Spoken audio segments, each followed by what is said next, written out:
What was I thinking? What was I thinking to promise subscribers a series on Psycho, on the franchise? Doing each entry, reviewing them, ranking them? It's a foregone conclusion. The best one is going to be the landmark 1960 film, the Alfred Hitchcock classic, the one that has impacted the horror genre maybe more than any other horror film has impacted the genre. Why did I do this to myself? These sequels, there's no reason for them to exist. The first film wraps up and we know everything. We know Norman Bates is in jail. All the mystery is uncovered. What are we doing? These have to be lazy cash grabs. They have to be just more god-awful, ridiculous horror sequels because we don't have enough of those. I don't know why I did this. But promise is a promise. I want to give my subscribers what I promised. I want them to know that when I say I'm going to do something, I'm going to do it. So let's go watch Psycho 2. Damn, that's how you do a sequel. That's an all-time great horror sequel. This may sound crazy, but was that better than the first Psycho?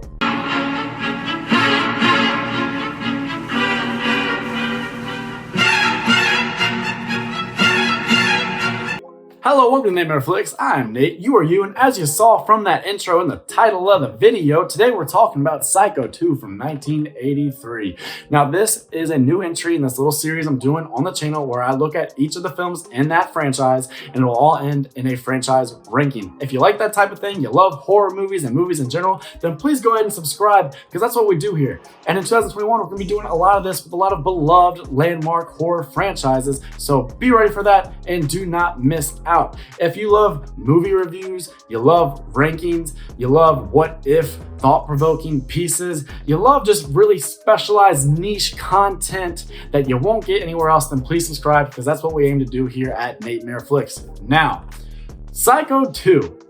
While this thing was panned when it came out, critics murdered it, and you know, I can kind of see why, because I probably would have been in that crowd if I was alive at the time. I would have been back like, man, you telling me 23 years after a masterpiece by Alfred Hitchcock, a couple other filmmakers are gonna come along and try to cash in on his name because slashers are booming right now and everybody's making a quick buck off of slashers. You're just gonna go get your hands on one of the most valuable intellectual property titles out there and just go make a little quick slasher film just so you can make a big buck? That's messed up. That's not fair to the legacy of Hitchcock, to Psycho. It's not fair to fans. There are already so many god-awful horror sequels. I'm not with this. But that's not the case, and over time, audiences came to realize that this thing really gathered a cult following at first, and it just grew and grew and grew until now there's actually a lot of love online for this film, and you can count me amongst the diehards now because I can't wait to rewatch this thing. And I mentioned I might like it more than the original Psycho. I'm not going to let you know quite yet if I do or not, because that ranking video looms. But I gotta say, when people like Quentin Tarantino, that's right, Quentin Tarantino, when he says, hey, I prefer Psycho 2 to the first Psycho, I can totally understand it. And that's not some hot take. That's not just trying to make waves and be different. No, that's a very valid way to look at this franchise. This movie, it's ambitious and it does amazing things, but it's a true send up to the original. It pays its respects, it homages when it should homage, but it also strives down new routes and new avenues when it should. It takes the story a new place where it can explore all sorts of new themes. It grows the legacy of Norman Bates. It makes him not just a one-time flash in the pan, but a all-time great horror villain that is part of a vehicle that's got a lot to say. And so much of that has to go to Tom Holland. I'm not talking about Spider-Man. I'm talking about horrors Tom Holland, a man that we need to start respecting more and paying more tribute to, because wow, the contributions Tom Holland has given us horror fans.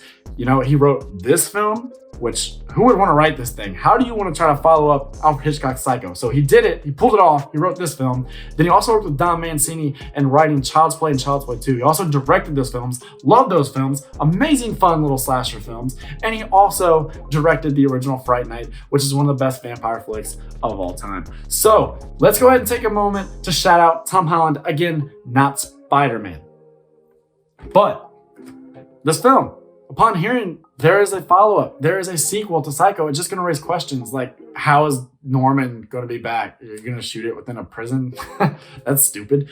No, he gets out of prison because this film is like, hey, you know what? It's been a long time and the field of psychology has really been furthered, and we know so much more about the criminal mind now. We know about deviancy, and we know about rehabilitation. There's a lot to be argued about punishment versus rehabilitation. So what if Norman Bates had been successfully rehabilitated, or at least it was thought that he had been? What if we could get him out on like kind of a parole basis where he would be watched, his doctor would be checking him regularly and speaking with him to make sure he wasn't relapsing into his old split conscious ways and he wasn't a harm to society, but that he could actually pay his debt back by doing menial work in the town, you know, and really building something and paying back that debt to society.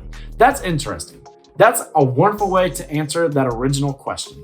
But then you're also like, well, what is the mystery? The first film, we spent all this time trying to figure out who that woman is. You know, is it the mother? Why is she killing? Where are we going to be introduced to her? And then we find out that it's actually Norman, so we know who the killer is. So what is the question now? The whole time when we see people getting killed, we're going to know it's Norman. That's just going to make it another generic slasher. Where is the intrigue?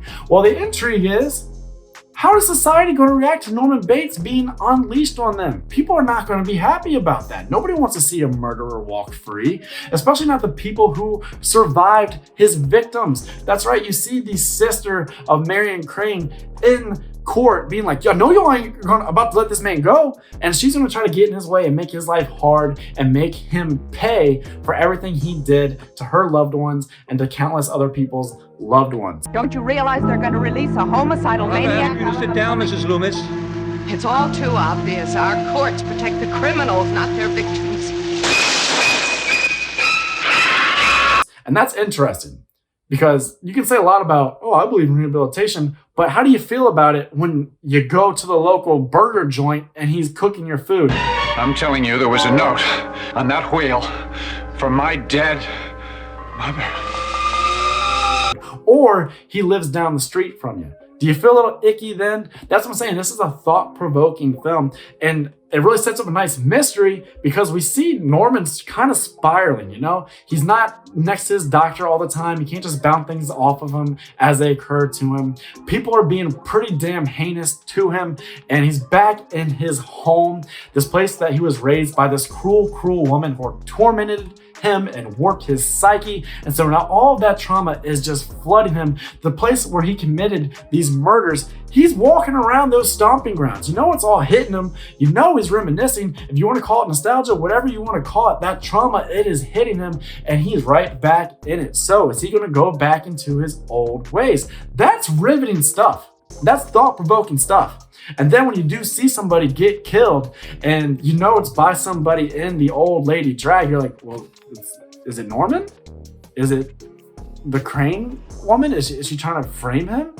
Is it this guy that was working the Bates Motel in Norman Bates' leave? And you know, he was really enjoying his position and now he has to kind of forfeit his role when Norman comes back. Is it that guy? He's got a motive to kill. A lot of people have a lot of reasons to go ahead and try to set up Norman Bates. And then as the plot continues, there's all sorts of people just turning on one another to where you're like, who's killing who? I may need a second watch to figure out who's killing who. And I'm not going to spoil anything about whether Norman does any killing himself and, you know, does he survive this film? Well, okay, he does. There's Psycho 3 and 4. So that I'll spoil for you. But I'm not going to let you know who dies or anything like that and who does what, because there's all sorts of stuff going here. Plot twist after plot twist, and not in an annoying fashion. They actually build upon one another and they make the story that much richer. Like I said, this is a film that warrants rewatches and it's just constantly provoking thoughts. I love how thematic it is, and that's how it finds a way to be true to the original film, because it's going to spur all of this introspection within yourself while all the while astounding you, scaring you, and leaving you at its mercy. And it's kind of a slow burn at times. In that way, it's true to the original film. It's much more about story and character development and dialogue, but Quentin Tarantino loves this thing. So you know there's some grisly in your face action. And when the kills come in this, they are awful, awful awesome. That is right. I mean, look at this kill right here. It comes out of nowhere in the film. You're watching it and it has this slow boil tempo to it. You're invested, but you're a little bit relaxed. You're kind of back like this, and all of a sudden you're like, God damn! And you're on the edge of your seat. That is a gnarly, brutal kill. It's one of my favorite kills of all time, just because the way it was shot, the way it was set up, the way it comes out of nowhere, and the fact that it is so vicious and brutal. And that's how they do things in this film. There's a scene where a guy gets stabbed in the chest and he goes flying over the top rail of the upstairs in the bedroom or the house, whatever. Sorry, I'm losing my words here. He goes over the banister, he has the object in his chest, and he lands on it, so it just gets pushed further into his chest. And the way it's shot, you feel it. You feel that blade plunging deeper. You feel as if all of your body weight just forcefully came down on a sharp object. That's what I'm talking about here. They give you stuff that run-of-the-mill slashers do not. It's kind of weird to think about Psycho as the granddaddy of all slashers because it's so different than, say, Friday the 13th, a Nightmare on Elm Street sequel, The Prowler, something like that. It's so much deeper. It's so much more serious. It's kind of plotting, and I mean that in a good way. And this film, it does that. It follows that same direction. It doesn't just look at the films around it and say, you know what, I'm going to stoop to your level. I love the Halloween franchise. I do. And that first film, it set a template that would be, overworked ad nauseum by lesser filmmakers in the 80s. But the problem was when you got Halloween sequels, instead of being like, no, we're going to continue to be the trailblazer, we're going to be the leader of the pack, we saw that the Halloween franchise most of the time was happy to just be in the middle of the pack and to be cashing in on Michael Myers. They don't do that here with Norman Bates. They strive to still be head and shoulders above everything else, to be much more ambitious, to be true to the legacy of the first film. And that is so amazing to me. That's great to see because you can be really cynical about film. So many times studios, they just want to cash in. They don't care about artistic integrity. They don't care about the merit of story, of theme, of character development, character study, stuff like that. They don't care if you walk away really just marinating on stuff, like rolling through scenes in your minds for days. They don't care about that. They just care about that dollar. That's it. Not so with this film. This is a film that strove to be great, and it achieved that greatness. So if you haven't seen Psycho 2, I highly recommend it. You should check it out. Let me know if you like this more than the original Psycho, because Quentin Tarantino does. I might, and I'd like to know if you do. Let me know where you rank Norman Bates in the pantheon of horror franchise killers. But on that, you have a fantastic day. I'm Nate from Natemareflix saying that's a wrap.